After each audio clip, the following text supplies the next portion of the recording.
For decades, education reformers in the United States have worked to find ways to better help students develop the knowledge and skills needed for the world of work, lifelong learning, and civic responsibility in the 21st century. In the process, numerous research-based initiatives have been developed to solve both big and small problems of practice. These initiatives run the gamut from specific interventions for struggling early readers, to programs to support whole subgroups of students, to whole-scale high school reform efforts, and beyond. As states adopt research-based initiatives and try to support local districts as they implement them, we often are asked, how can we scale up multiple initiatives in a way that results in a coherent system of PK-12 education without overwhelming the system? To respond to this question, we draw on the National Implementation Research Network's program to build implementation capacity and West Wind Education Policy's program for systemic equity leadership to help states rethink their strategies toward deep, meaningful, systemic change. In an attempt to improve outcomes for all students, state departments of education often adopt a smorgasbord of research-based initiatives and offer them up to local districts for implementation. In response, some districts choose to taste a little bit of everything without getting the full benefit of anything, ending up overstuffed and struggling to digest everything they sampled. Other districts sample one thing for a short time and then go back for something else, often before the benefits of the first initiative are realized. Still others claim they are implementing everything, when really they are engaged in business as usual under different names.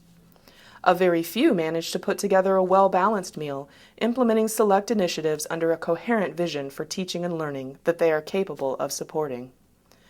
The first three outcomes are unhealthy and frustrating at both the local and the state levels. Fortunately, they are not necessary.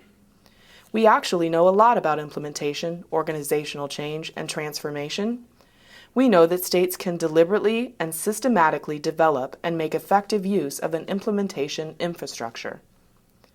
An implementation infrastructure includes aligned initiatives. We cannot continue to see initiatives as discrete and insular programs. Rather, we must see them as a system of interconnected strategies for improvement. Key questions that states must answer are: how do the initiatives align to a common vision for education? How do the initiatives align to each other? Are there natural synergies among the initiatives? Are there tensions?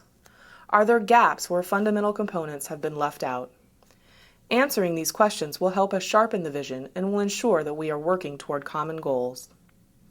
Second, an infrastructure includes implementation capacity. Ultimately, effective teachers will draw on this work as they blend multiple instructional strategies together to address the needs of their students. They will bring everything they know about teaching and learning to bear in their instructional decision-making, moment to moment. However, on the path to that point, it is neither efficient nor effective to ask individual teachers in the system to be the ones to initially figure out how to braid the multiple initiatives together in the classroom. Rather, we need to build teams of educators who understand the initiatives, the research on implementation, and improvement cycles to do this work for us. Third, a new infrastructure requires a new type of leadership. You have no doubt heard the assertion that people resist change. As Ronald Heifetz suggests, however, it is not change per se that people resist. Why would new and improved be such an effective marketing strategy if people fundamentally resist change? Instead, people resist such things as loss, incompetence, and disloyalty.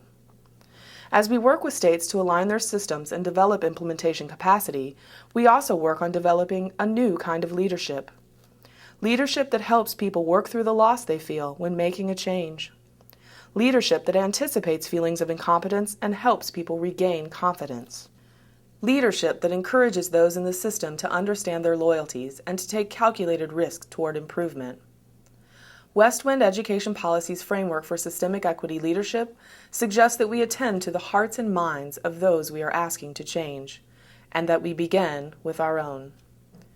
With this infrastructure in mind, aligned initiatives, implementation capacity, and a new type of leadership, states are capable of an entirely new way of thinking about the scale-up of research-based initiatives.